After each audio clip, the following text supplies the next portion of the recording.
Padre Santo, gracias te damos una vez más, gracias por tu amor y tu cuidado. Y en este momento en que nos aprestamos para exponer tu palabra y abrir las sagradas escrituras, te pedimos tu dirección a través del Espíritu Santo. Que sea Él, Señor, el Consolador, el Paracletos, que nos guíe, que nos enseñe, que nos reargulla, Señor, y que nos muestre, Señor, aquella que es tu voluntad, Señor, de seguir predicando tu palabra. Pon a disposición, Señor, la mente y el corazón de cada uno de mis hermanos aquí presentes y aquellos que también nos miran por las diferentes redes sociales, Señor. Gracias porque podemos nosotros a través de ellas, Señor, seguir alcanzando, como es tu voluntad, a otras muchas más personas. Quédate con nosotros en Cristo Jesús. Amén. Hay algo que la Biblia nos muestra, tal como la conocemos, y es que nos da testimonio exacto y veraz de más de 100 profecías cumplidas acerca de Jesús desde antes de su nacimiento, desde su sacrificio en la cruz hasta la resurrección. Todas ellas cumplidas de una manera exacta, al pie de la letra y de una forma veraz. Esta mañana en la escuela dominical se tocaba parte de este estudio y yo decía, gracias Señor, porque tú confirmas de una manera muy especial lo que siempre se debe de hablar. Y para aquellos que no son asiduos a participar de la escuela dominical, les seguimos invitando. No se pierdan, hermanos, el seguir creciendo en el Señor, el seguir poder abriendo la palabra del Señor, el poder seguir conociendo más aquellas cosas de que nuestro buen Dios dejó aquí en este hermoso libro. Ellas fueron escritas, todas estas profecías, por hombres y mujeres inspirados por Dios, de una forma tan extraordinaria que haríamos nosotros asombrados. Pero no todas las escrituras que se escribieron sobre Jesús extrabíblicamente no fueron escritas por hombres conocedores de la palabra, como fue Flavio Josefo, como fue Plinio, Tácito, hombres de origen romano, griego, que no conocieran del Señor, pero que escribieron sobre Él y dieron testimonio reconfirmando lo que nos dice las Sagradas Escrituras. También usó personas como Lucas, y por favor les invito a que vamos al Evangelio de Lucas capítulo 1, aquel médico que asistió a Pablo y que escribió el Evangelio de Lucas, capítulo 1, es el tercer Evangelio, capítulo 1, versículos del 1 al 3. Nuestros hermanos de medias, ya porque es un tema un poco no difícil, pero sí se requiere emplear las escrituras más de una vez. Entonces los hermanos de media nos van a estar ayudando allá en el telón también para los que deseen estar observando allá, ¿no?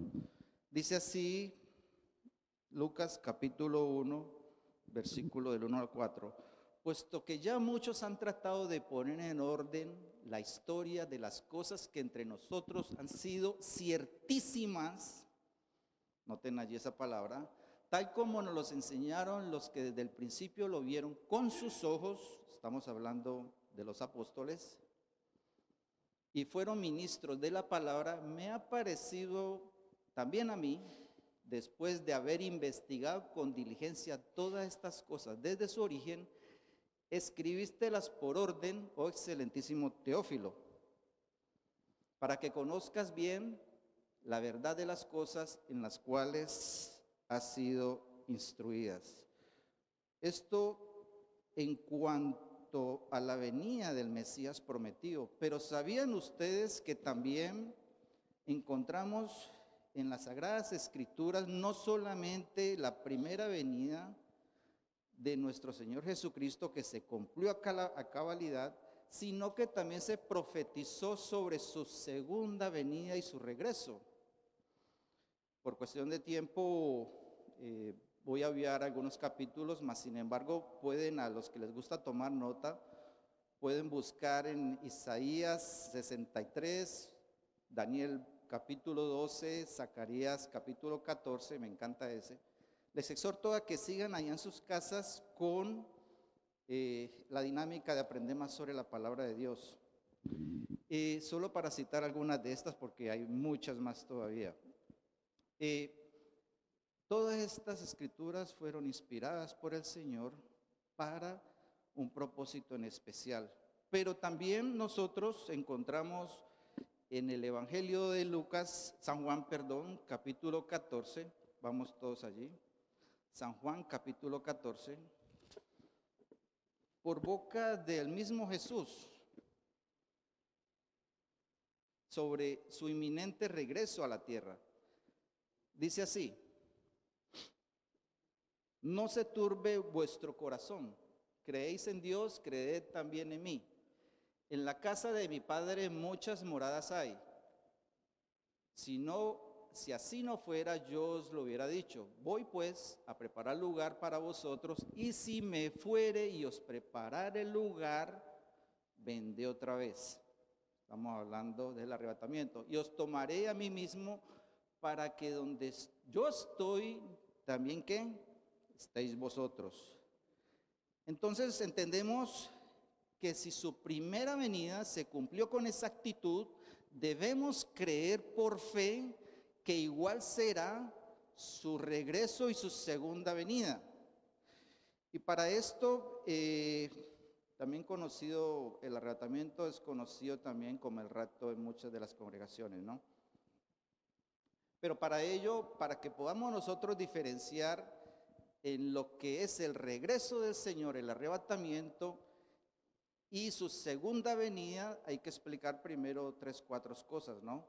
La primera es que en el arrebatamiento, allí en Tesalonicenses capítulo 4, versículo 7 exactamente, segunda Tesalonicenses capítulo 4, nos vamos a encontrar con el Señor en los aires, mientras que en la segunda venida los creyentes regresan con el Señor a la tierra.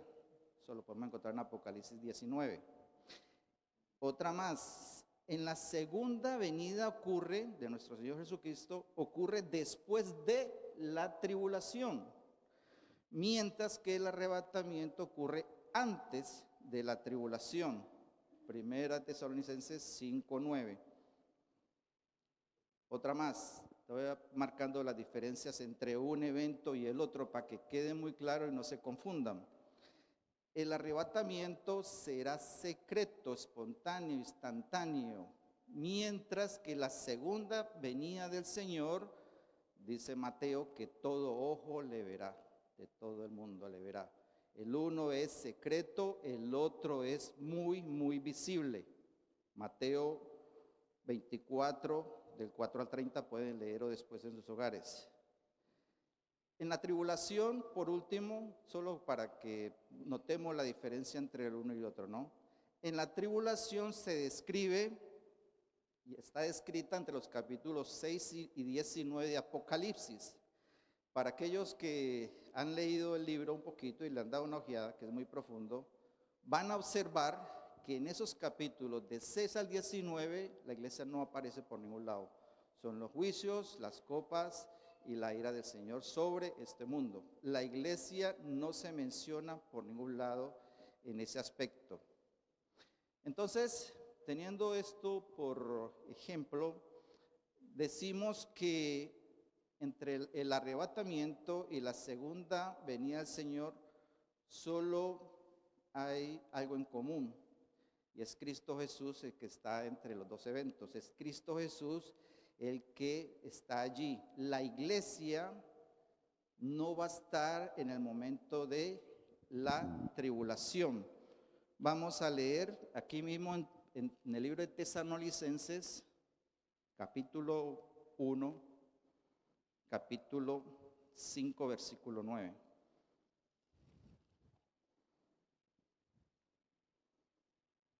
Dice así: porque no nos ha puesto Dios para ira, sino para alcanzar salvación por medio de nuestro Señor Jesucristo. Porque Dios no ha puesto la iglesia para ira, sino para qué, alcanzar salvación por medio de nuestro Señor Jesucristo. En la segunda venida de nuestro Señor Jesucristo, va a venir Jesús a ponerle fin a la tribulación, va a ponerle fin al anticristo y a Satanás. Entonces, aclarando que estos van a ser dos eventos por separados, vamos a meternos ahorita sí en lo que es el sermón que estoy que lo digo, hermanos.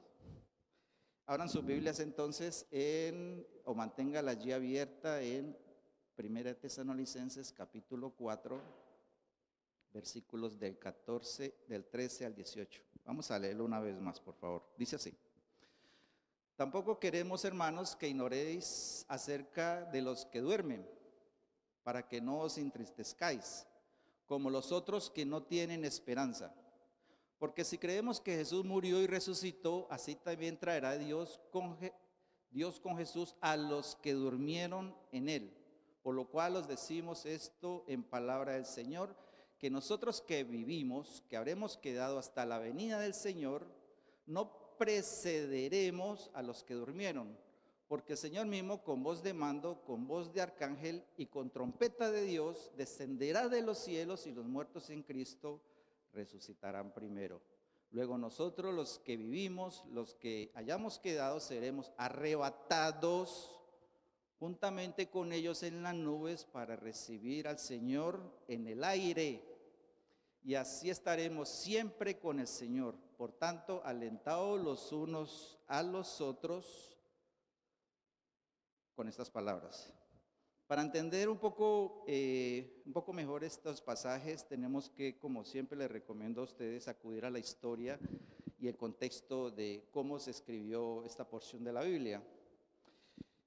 La iglesia de Tesalónica había sido fundada por Pablo allá en el segundo viaje misionero, y Tesalónica era una ciudad de aproximadamente 200,000 habitantes en los tiempos de Pablo. En su principal mayoría, esta ciudad era ocupada por judíos y griegos. ¿Qué pasa? Que cuando llega Pablo a fundar esta iglesia, encuentra demasiada oposición, muy agresiva la oposición ante la palabra del Señor, sobre todo de parte de los judaizantes. Cuando Pablo sale de allí, esta iglesia queda, no digamos desamparada, porque ya había Pablo sembrado esa semilla, pero ellos después le hacen saber, tiempo después, de que estaban siendo martirizados, que estaban siendo perseguidos y hasta muertos por causa de la palabra de Dios. Y es allí donde Pablo les escribe esta carta en cierta forma para darles consuelo, pero también para darles garantía de la resurrección y de lo que va a pasar después de la muerte del Señor. Si notamos en los primeros dos versículos, en el 13 primeramente, vamos a encontrar una palabra que dice allí: tampoco queremos, hermanos, que ignoréis acerca de los que duermen. Aquí Pablo está empleando un eufemismo que quiere decir, el significado que quiere decir con otras palabras algo que está causando mucho dolor, en ese caso la muerte.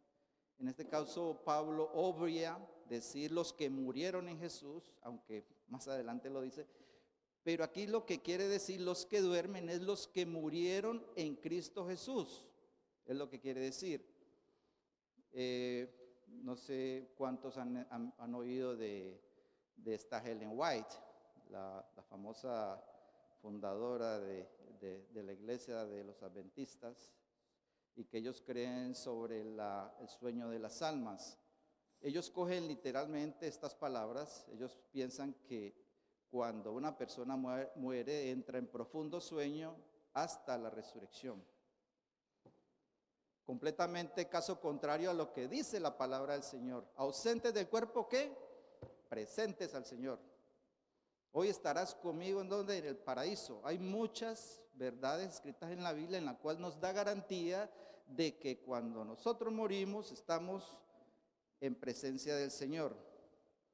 Entonces, pero luego continúa aquí en el versículo 3 y dice que no son entristezcáis como los otros que no tienen esperanza. No sé si ustedes les han pasado, estamos hablando aquí de las personas que han muerto. Pablo está hablando de las personas que han muerto, que no conocieron del Señor o que rechazaron el Evangelio. Aquellos no tienen esperanza, dice Pablo aquí. No sé si a ustedes les ha pasado, no hay cosa más difícil que entrar a un funeral donde uno sabe que el difunto que partió es un inconverso. Uno, ¿qué dice uno ahí? Y uno nomás comienza a oír está con el Señor.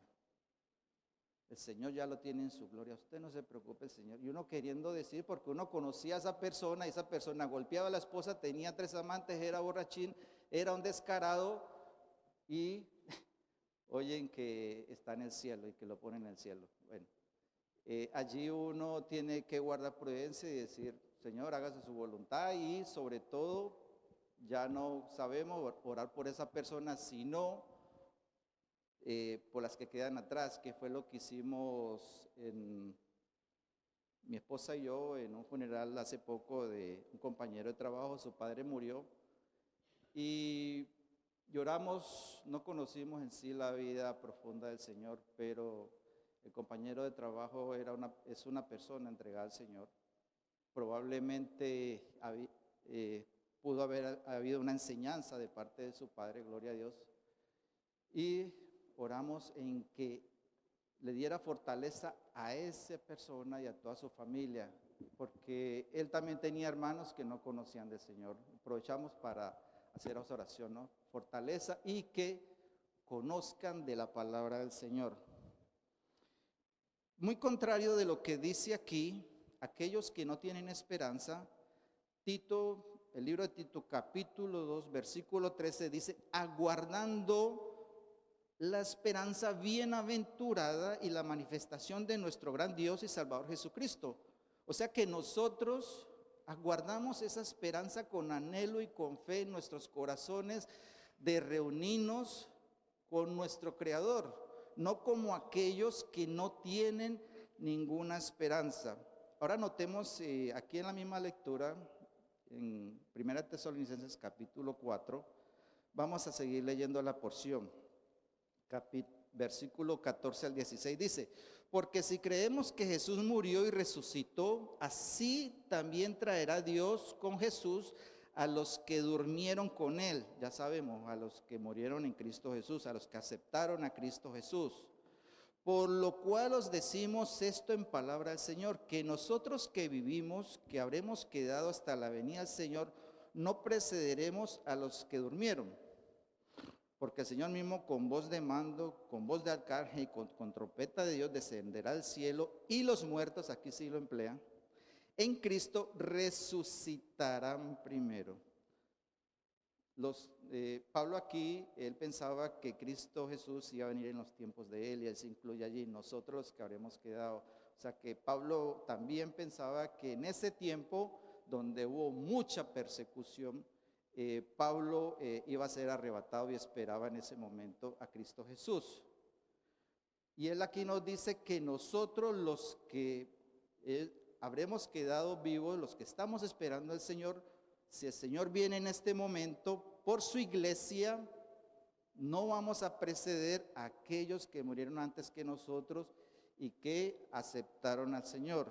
En 1 Corintios capítulo 15, versículos del 51 al 53 dice así: he aquí, os digo un misterio.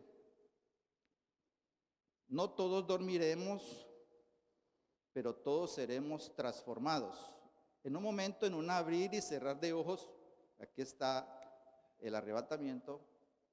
Al final de la trompeta, porque se tocará la trompeta, los muertos serán resucitados incorruptibles y nosotros seremos transformados. Porque es necesario que esto corruptible se vista de incorrupción y esto que es mortal se vista de ¿qué? Inmortalidad, perdón. O sea, quiere decir que, hermanos y hermanas, los que estamos sufriendo por ahí de la diabetes, del colesterol, por ahí del hígado, de la presión como yo, eso no va a pasar. Vamos a estar nuevecitos porque el Señor nos va a dar un cuerpo nuevo, glorificado, que pueda resistir la eternidad y que pueda resistir su presencia. Tal como le pasó a Moisés. Moisés tocó el Señor que darle la espalda y poner la mano, porque si no hubiera caído muerto. El cuerpo de Moisés no podía resistir esa presencia del Señor. Por eso es que nosotros se nos va a dar un cuerpo glorificado, muy nuevecito, que pueda resistir la eternidad. Sigamos en el versículo 17 de la porción de la Biblia. Dice así: luego nosotros, los que vivimos, los que hayamos quedado, seremos arrebatados juntamente con ellos. ¿Con quién? Con los que durmieron o murieron antes que nosotros y que creyeron en el Señor, en las nubes, para recibir al Señor en el aire, y así estaremos siempre con Él. Como expliqué anteriormente, este evento no se puede confundir con la segunda venida del Señor. Aquí será un evento sorpresivo, un evento en el cual ni usted ni yo vamos a poder sentirlo ni verlo, porque dice la palabra en 1 Corintios, es un abrir y cerrar de ojos. No va a ser anunciado. Tengamos muy claro eso. Y va a ser el Señor Jesús en persona. No va a ser Gabriel, no va a ser Miguel el que venga, sino Jesús en persona, que viene por su iglesia. Después de ese evento en que nosotros, si es que el Señor viene en este tiempo, después de ese evento en que estamos con Él, el siguiente evento que viene, ¿cuál es? El tribunal de Cristo. Pero no se asusten. Quiere decir, no seremos juzgados, sino que solamente, como expliqué en el sermón anterior, 1 Corintios 3:15, recuerden, 14:15, vamos allí a recibir los galardones, vamos a recibir las coronas que nos habla Pablo, o la pérdida de ellos. Así que procuremos estar bien delante del Señor, porque no sabemos a qué hora llegue, y los quiero ver a todos con sus medallitas de que hicimos buena obra por el Señor. El Señor, como dije, no nos va a tener aquí en la hora de la tribulación. Vamos a leer 1 de Tesalonicenses, capítulo 1, allí el mismo libro, pero en el capítulo 1, aquellos que no deseen, pues de todas maneras los hermanos están haciendo un excelente trabajo allí. 1 de Tesalonicenses, capítulo 1, versículo 9, dice así: y esperar, 1 Tesalonicenses, versículo 10, perdón. Perdón, es mi error. Gracias, hermano. Y esperar de los cielos a su Hijo, el siguiente versículo, al cual resucitó de los muertos, a Jesús, quien nos libra de la ira venidera. Y esperar en los cielos a su Hijo, el cual resucitó de los muertos, a Jesús, quien nos libra de la ira venidera. La iglesia, hermanos, no va a pasar por la tribulación, mis hermanos. Es que realmente se están escuchando muchas cosas hoy en día de que ya estamos en la tribulación, de que ya empezó todo esto. y yo me hago la pregunta, caray, entonces yo me quedé, ¿qué pasó aquí? No, mis hermanos, la promesa de Dios es clara, Él nos va a librar de la ira venidera. Hay muchos pastores que están predicando eso y es un error de teología, un error de escatología. Vamos a Apocalipsis 3:10, que está allí, los hermanos, dice así: por cuanto has guardado la palabra de mi paciencia, yo también te guardaré de la hora de la prueba que ha de venir sobre el mundo entero, para probar a los que moran sobre la tierra. Entonces, si decimos que esperamos una esperanza gloriosa en nuestro Señor Jesucristo, yo no creo que sería una esperanza muy buena el tener que pasar por toda la tribulación, esperar ver todos los juicios que se va a derramar sobre la tierra, y yo no creo que el Señor entonces esté mintiendo en su palabra. Eso no es esperar una esperanza gloriosa, ¿no? Vamos en el último versículo que les tengo para amarrar más bien este contexto, y este versículo, este libro me encanta mucho. Está en Isaías 26:20 y me encanta, mis hermanos. Dice así: anda, pueblo mío, entra en tus aposentos. Recuerda que en San Juan capítulo 14 él dijo que iba a preparar moradas para que estuviéramos con él, ¿no? Bueno, anda, pueblo mío, entra en tus aposentos, cierra tras de ti tus puertas, escóndete un poquito por un momento, en tanto que pase la indignación, en tanto que pase la tribulación. Escóndete un poquito por un momento, en tanto que pase la tribulación. Es la garantía, hermanos, de que el pueblo de Dios no va a estar en ese momento en el que el Señor derrame su ira sobre la humanidad. Si bien no va a haber señales demasiado visibles, como por ejemplo cuando nació nuestro Señor Jesús, con una estrella guiando a los magos, recuerden. Otro ejemplo sería ejemplos visibles: Moisés, cuando era guiado por Jesús en columna de humo y de fuego, de nube de fuego, de humo y de fuego, perdón, sobre todo el desierto del Sinaí. Otros eventos especiales que se vieron muy visibles fue el de Josué en el capítulo 10, versículo 13, cuando en plena batalla él ora al Señor y dice que por favor se detenga un poco la luz y la luna para que no anochezca. Y la luz fue muy visible y el sol y la luna se detuvieron. Y hay algo muy hermoso allí que me encanta, porque igual que Flavio Josefo, Plinio y otros escritores de esos tiempos, también hubo uno y se llama Nacer, el libro de Nacer, que también lo dice allí. Dice: ¿no está escrito esto en el libro de Nacer? O sea, hubieron testigos extrabíblicos que vieron todo esto y certificaron que lo que el Señor estaba diciendo era correcto. Entonces, si para nosotros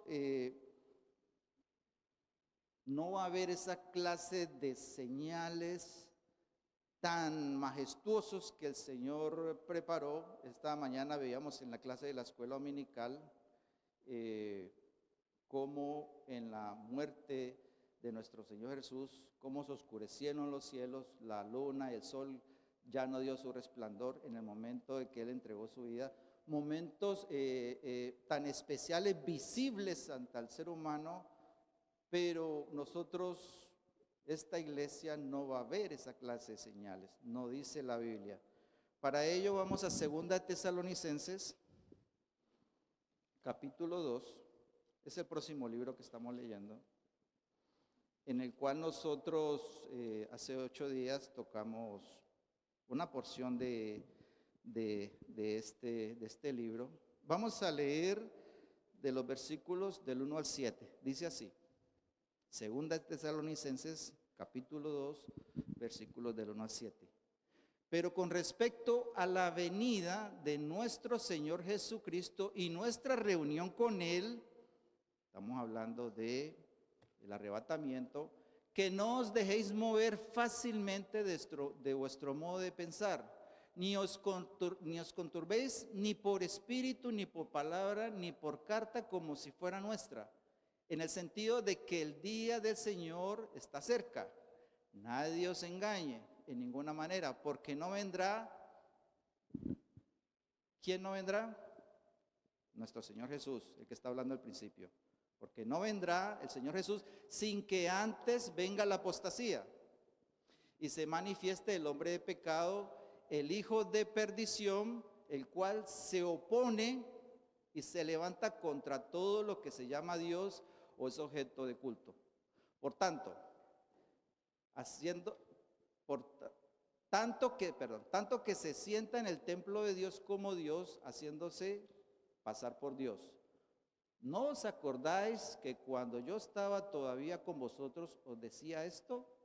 Y ahora vosotros sabéis que lo detiene, a fin que a su debido tiempo se manifieste, porque ya está en acción el ministerio de la iniquidad, solo que hay quien al presidente lo detiene, hasta que él a su vez sea quitado de medio. Aquí hay algo muy importante que tenemos que saber nosotros. El Señor Jesús no va a venir por su iglesia, porque dice la palabra, versículo 7, que hay algo o hay alguien que lo detiene. Para nosotros poder darle una correcta interpretación a las palabras, tenemos que ver los significados y los pronombres. ¿Quién con tilde, quién sin tilde? ¿Quién con tilde? Sería una pregunta. ¿Quién sin tilde? Aquí se refiere a un pronombre relativo en el cual se usa para identificar a terceras personas. Entonces sabemos que es un pronombre personal referido a terceras personas. Luego dice allí, pero yo os digo la verdad, está en...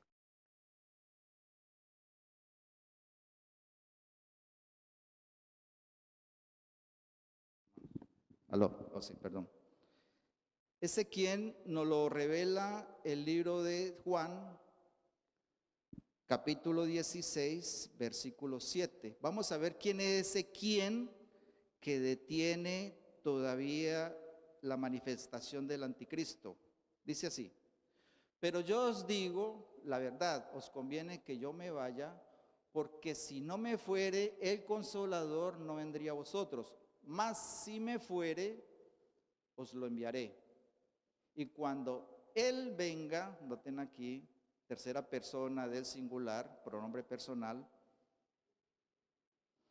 convencerá al mundo de pecado, de justicia y de juicio.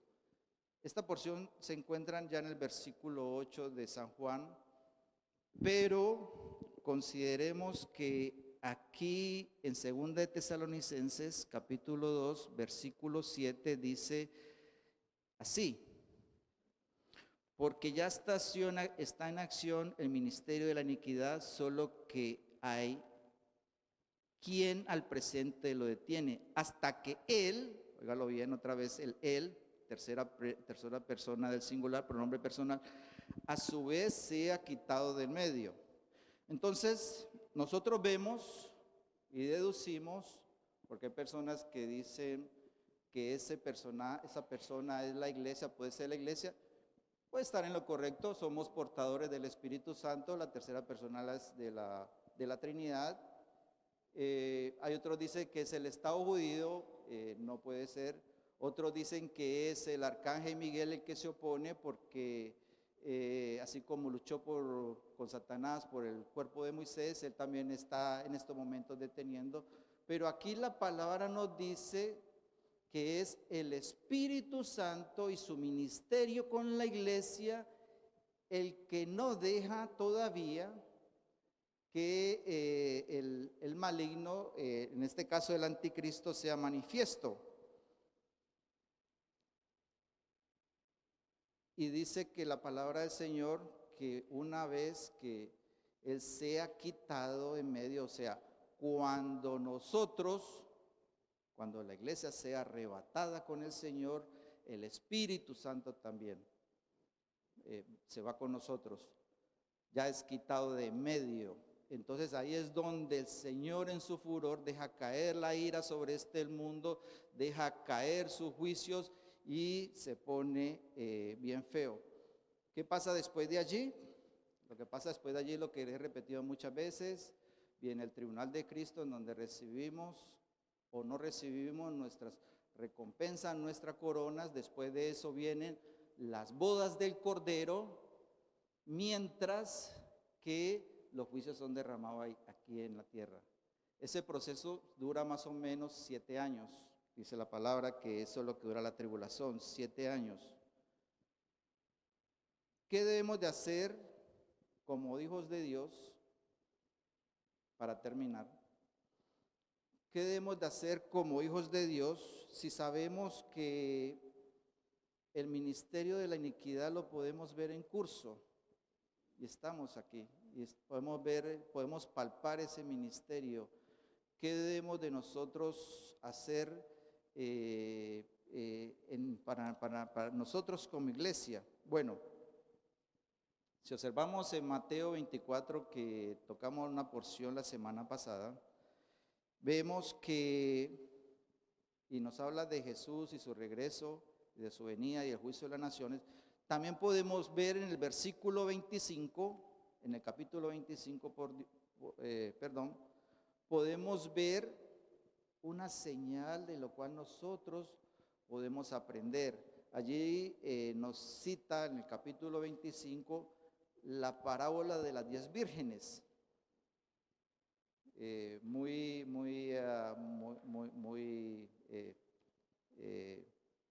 Digamos, muy a punto que el Señor nos ponga ese ejemplo después de todos esos juicios. El Señor quiere que nosotros sigamos con la lectura y nos da esos pequeños indicios de cómo movernos a través y cómo prepararnos de lo que ha de venir. Entonces allí en el juicio, en la parábola de las 10 vírgenes, recordemos, hay 5 prudentes, 5 insensatas, 5 han llenado su aceite y las otras insensatas no para nada, perezositas ellas. Eso lo que nos dice es que las 5 vírgenes prudentes llenaron su aceite, no significa que es la llenura del Espíritu Santo. Aquellos hermanos o hermanas que se preocupan por servirle al Señor, por dar testimonio, por su dedicación, por su compromiso con la obra del Señor, por todos los días tratar de caminar de la forma de que el Señor nos enseña. Eso es lo que nos dice el Señor, que lo que debemos de hacer mientras Él viene en su regreso, por su iglesia. Entonces, hermanos, para terminar, el día, por alguna razón, el Señor, el día y la hora, no la quiso revelar. No la quiso revelar. Pero sí ocurrirán ciertos acontecimientos no tan visibles como los que de pronto se vieron en el pasado, pero van a haber acontecimientos muy palpables en lo cual la iglesia, en lo cual nosotros tenemos que estar preparados. Hermanos, hermanas, que el Señor, si es su voluntad, venir en estos momentos, nos agarre con ese aceite a full, con el Espíritu Santo lleno y dedicación por su obra, de que seamos hombres y mujeres prestos a servirle a Él con una dedicación total, no a medias. Al Señor no le gusta nada a medias. Que podamos nosotros perseverar en la palabra del Señor, que podamos ser nosotros personas que iluminen a través de nuestro testimonio a otras personas, que podamos nosotros impactar como iglesia, y para eso nos estamos preparando. Ahora que el Señor nos muestre el otro lugar donde ya nos tiene, podamos impactar a otras comunidades. Realmente, como decíamos en sermones anteriores, millones y millones de personas están muriendo, se están yendo al infierno porque no están conociendo de la palabra del Señor o la rechazaron, porque hubo una iglesia muy dormida, muy conforme a un culto dominical. A eso es lo que se refiere el apóstol Pablo, aquellos que no tienen esperanza. Debemos de tener misericordia, hermano, por aquellas personas. Debemos nosotros proclamar el evangelio de una forma, hermanos, como nunca, porque los tiempos son malos. Los tiempos son malos. No sé si ustedes ven las noticias en el Medio Oriente, cómo está eso. Y realmente yo obvio en los estudios, en los sermones, ser apocalíptico, no me gusta. Pero hay señales que el Señor puso visibles para que nosotros las veamos cómo están las cosas a nuestro alrededor. Hermanos, les invito y les exhorto de que si ustedes no les han hablado de Cristo Jesús, primeramente a los de Jerusalén, o sea, a su familia, comencemos desde el día de hoy. Comencemos desde el día de hoy. Seamos intencionales, como decimos en la clase. En vez de nosotros poner charlas, poner diálogos que no llevan a nada, coloquemos a Cristo Jesús en el medio. Esa palabrita que usted diga, esa semillita que usted ponga allí, el Señor dice en sus promesas que va a germinar tarde o temprano. Oremos. Padre Santo, gracias te damos una vez más por tu palabra, Señor, que tú nos has dejado aquí en este hermoso libro, Señor, en las cuales tus promesas, Señor, y tus profecías sabemos que se cumplieron y las que aún faltan se van a cumplir, Señor, porque, Señor, tenemos a tu ser, Señor, dentro de nosotros, Señor, que nos dice que es verdad, Señor, la garantía, Padre, que tú nos pones, Padre. Bendice a cada uno de mis hermanos aquí que han recibido esta palabra, Señor, que mediten en ella. También igual a aquellos que nos están viendo por las redes sociales, Señor, que tú les bendigas, Padre. Que sepan ellos, Señor, que el tiempo se acorta, que no deben esperar, Señor, a tomar una decisión para después. Sabemos que tú has fijado un tiempo y un día en el cual juzgarás el mundo, Señor. Y ese tiempo se acerca, se acorta, Señor.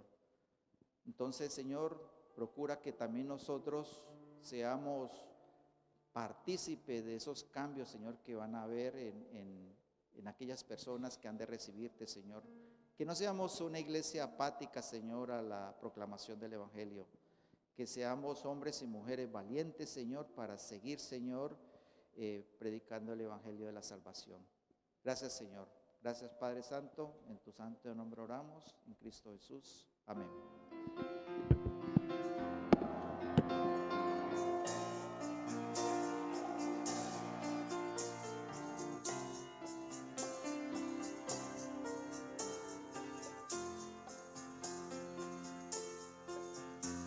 Acudo a ti en clamor, dependo de ti, Señor, y escuchas mi oración cuando clamo a ti. Tú me respondes y atiendes a mis súplicas. No hay otro como tú, mi sustentador. Acudo a ti en clamor, dependo de ti, Señor, y escuchas mi oración cuando clamo a ti. Tú me respondes y atiendes a mis súplicas. No hay otro como sustentador, mi ayuda y mi guía, Espíritu Santo. En momentos de aflicción, mi amigo fiel, mi refugio y mi consuelo, mi esperanza. No hay otro como tú, mi Salvador, mi ayuda y mi guía, Espíritu Santo. En momentos de aflicción, mi amigo fiel, mi refugio y mi consuelo, mi esperanza. No hay otro como tú, mi Salvador. No hay otro como tú, mi Salvador. No hay otro como tú, mi Salvador.